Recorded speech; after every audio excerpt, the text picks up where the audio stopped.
Hello, sisters. I have been listening to all of my clients and my followers, and I've heard you. Today, I want to be talking about the number one thing that you all are saying you're struggling with at this stage of life. And I'm going to tell you how to fix it. Welcome to the Lemon Balm Coaching Podcast, your cozy corner of the world where we'll sip on life's lessons and squeeze the most out of every moment.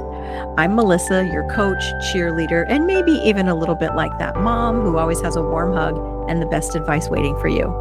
If you're a woman over 40, feeling like life's left you a little lost, aimless, or downright stuck, you're in the right place.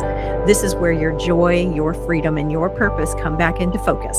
Together, we'll laugh, learn, and rediscover what makes you come alive because it's not too late.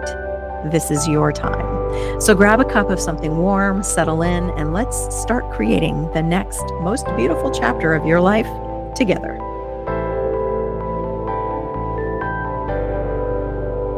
When people come to me, they come to me with this question about what do I do with my empty nest? I feel empty now that all of my kids are grown, and what do I do with that? And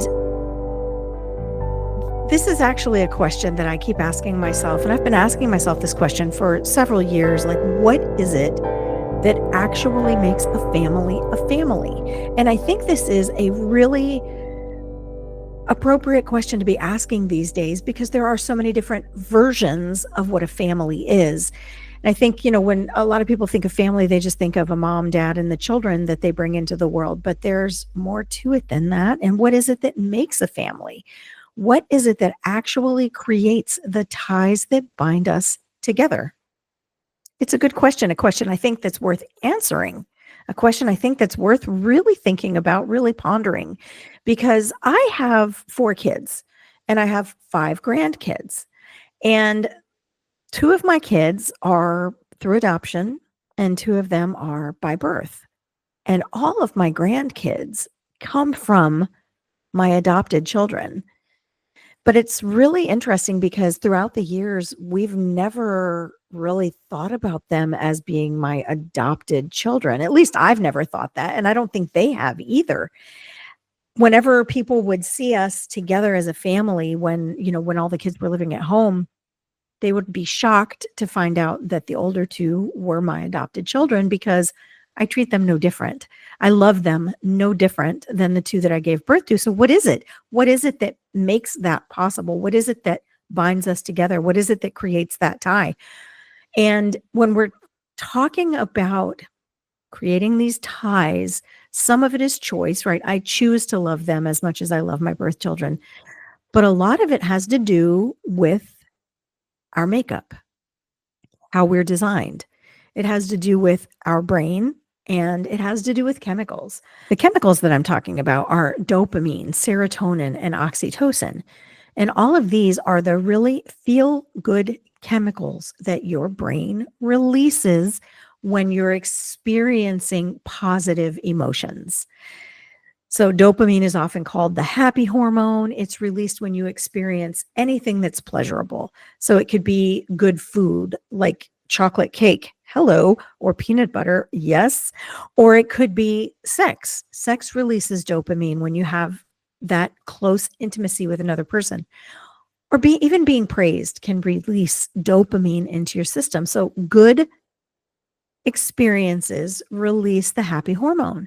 And then there's also serotonin, and this is known as the feel-good hormone. This is the one that helps prevent depression and anxiety. And releasing serotonin into your bloodstream is like an antidepressant. So serotonin and dopamine, and then we also have oxytocin. And oxytocin is known as the love hormone. When you give birth to a child, your brain floods your body with oxytocin so that you will bond with that child. It is how we are designed. It is for survival. We have to bond with the child that we birth because that child can't survive without us.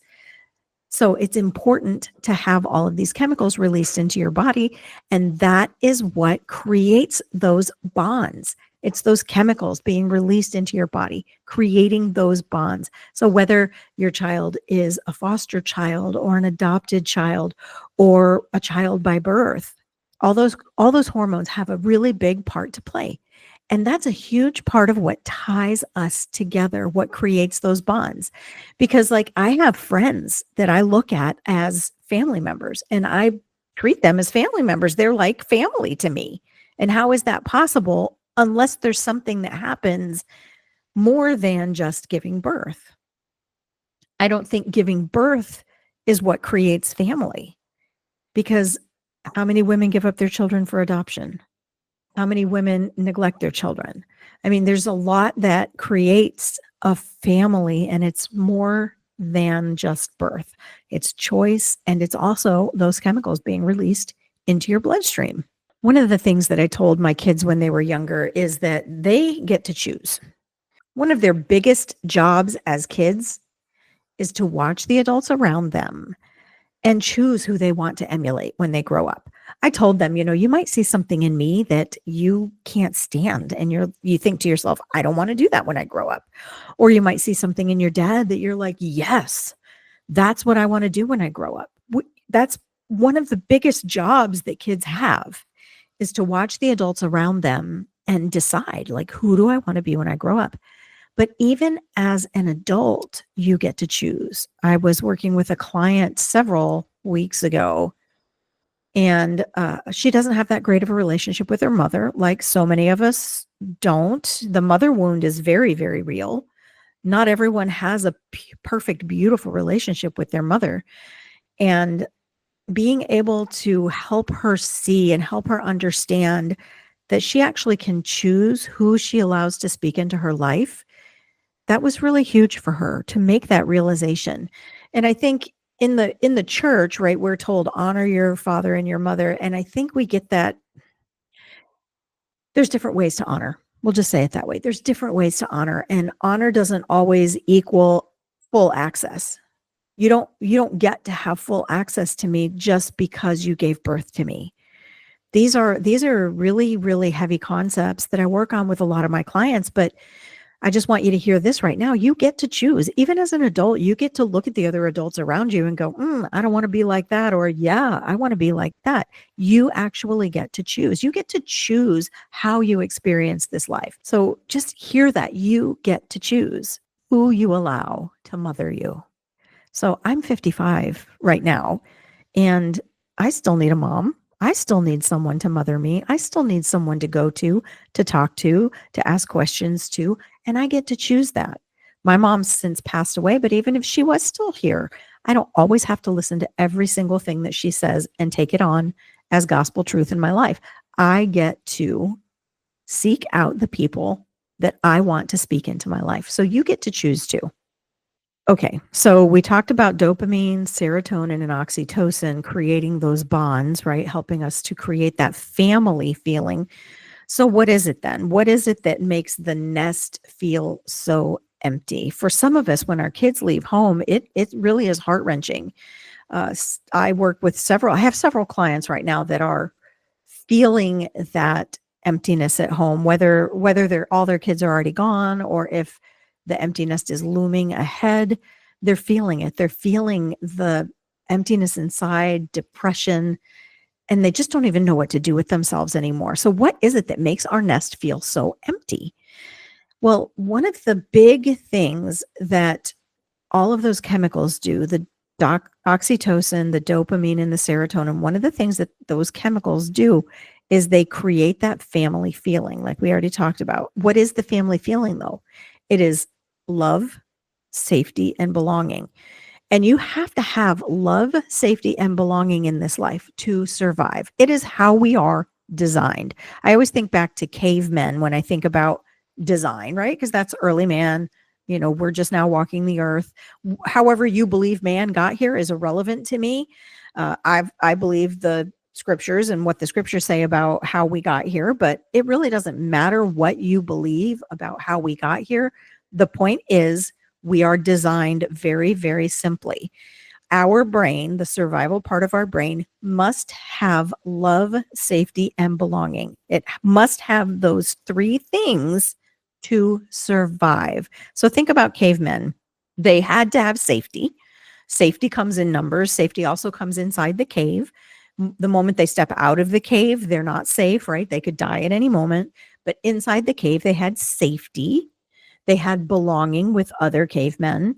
And the way that they had that belonging was to love each other, to care for each other, to help each other, to provide for each other. Love, safety, and belonging. So I always think of cavemen when I think about like how we are designed. We're designed very simply. We need those three things to survive this life. Without those three things, we will perish. So even though we're living in this modern age and we're not in caves anymore, we still need those three things. Our brains still need love, safety, and belonging to survive. And if any one of those three things is stripped away, our brain thinks that we will die. Your brain thinks that you will die if love, safety, and belonging are not present. So let's think about kids leaving home. Think about the decades you've spent pouring into your kids, the decades that you have set yourself aside in your own needs, the decades that you've probably put your husband's needs aside as well, because the kids need you, right? The kids need you. And there's nothing wrong with pouring into our children. I did the same thing. I was a stay-at-home mom for 20 years, and I poured everything I had into my children. I took my job as a parent very seriously. I wanted to make sure that my kids could survive in the world without me. So I gave everything to them. And when they left home, that love was gone. Like, who do I love now? If I don't have my kids to love on, who do I love? Yes, I still had my spouse, but it wasn't the same. It's not the same kind of love that we pour into our kids, that we pour into our spouse, or that we pour back into ourselves. So we spend all this time loving our children, creating that safety net for them, giving them a space to belong, even, through the teenage years when they're intentionally separating. They know they still belong at home. They know they still have a place to call their own. And as our kids start to leave, as they drive away and we're standing in the driveway crying our eyes out and our husbands are trying to console us, our husbands don't understand.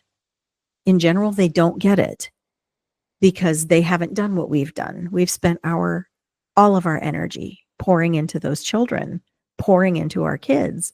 And when they drive away, that part of our brain that needs love, safety, and belonging feels it all being ripped away.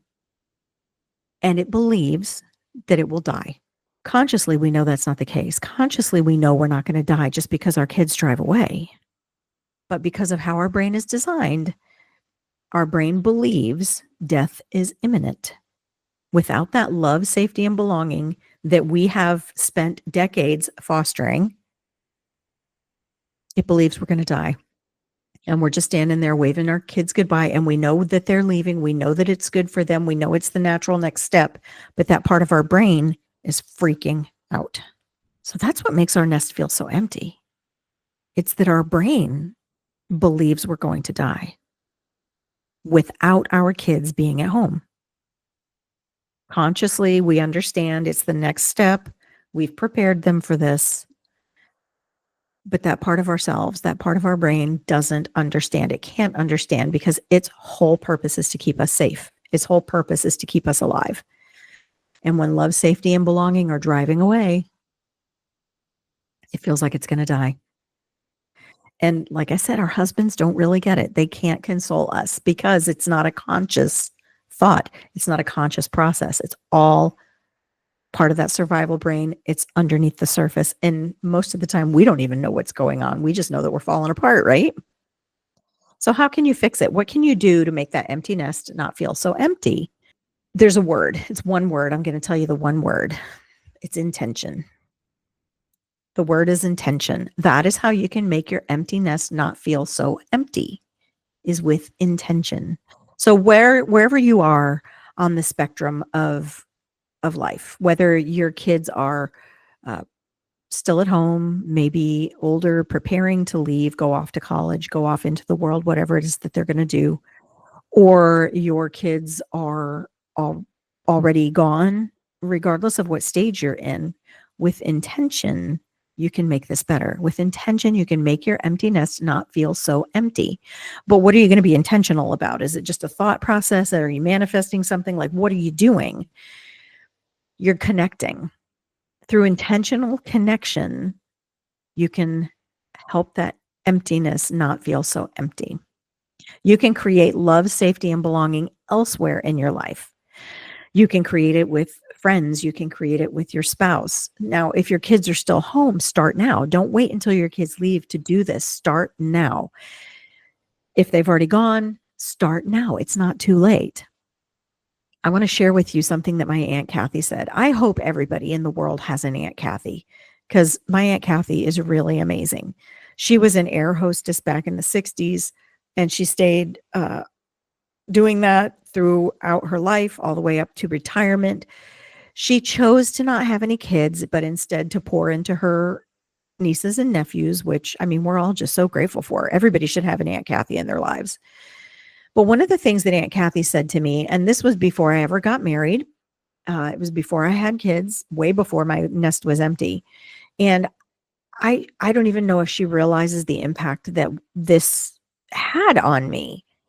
But one of the things that she said to me was, foster your connections with your girlfriends, because men will come and go, but your girlfriends are there for life. And I mean, just science alone, men, don't live as long as women do.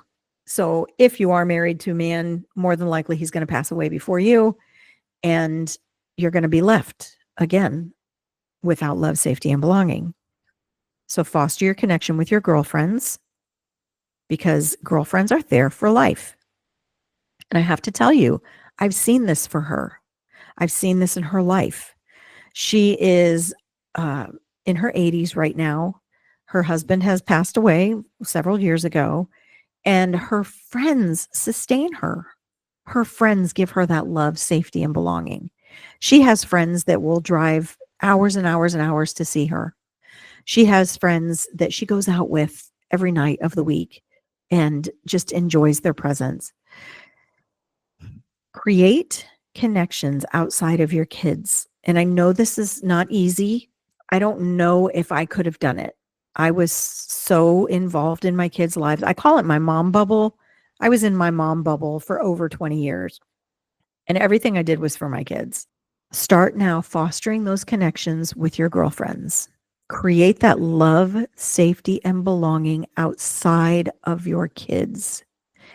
Even if it's just once a month, set aside time to get together with your girlfriends. Set aside time to build those connections, because that is going to make it, it's not going to make it perfect, right? Your kids are still going to leave home. It's still going to hurt, but you'll have connection outside of your relationship with your kids. You'll have love, safety, and belonging that is just yours. Are you ready to deepen your connections? In a world filled with distractions, building meaningful relationships can feel harder than ever, but it doesn't have to be. I've created 10 tips for connection, a simple, practical guide to help you strengthen your relationships, communicate with authenticity, and build bonds that truly matter. Whether it's with your family, friends, or even just yourself, these tips are designed to inspire connection in a way that feels natural and fulfilling. So download your free copy today and start creating the meaningful connections that you've been craving in your life. Maybe you haven't been craving them, but they are connections that you need to create that love, safety, and belonging in your life outside of your mom bubble. So let's make connection a priority again. So that's it. Create connections with intention. Whether your home is still full, you're verging on the empty nest, or your kids have already flown, being intentional and creating those connections that tell your brain that you have love, safety, and belonging is the one thing you can do to relieve the emptiness caused when your kids take their natural next step out into the world. Connect. Allow that dopamine, serotonin, and oxytocin to flow. Thanks so much for spending a little time with me today on the Lemon Balm Coaching Podcast. I hope you're walking away with something that sparks joy, hope, or a fresh perspective for your journey. If you loved today's episode, let's keep the conversation going. You can find more inspiration, coaching tips, and resources over at my website, lemonbalmcoaching.com. Don't forget to follow me on social media for encouragement and updates, and you'll find me on Instagram and Facebook at Lemon Balm Coaching. And hey, if you're looking for a supportive, uplifting community of amazing women just like you, come join us in the Reignite Your Flame Facebook group. It's a safe, welcoming space where we share, grow, and cheer each other on. And you can find the link on my website or just search for Reignite Your Flame on Facebook. Remember, honey, just be yourself. The world needs what only you have to offer. Take care, and I'll see you in the next episode.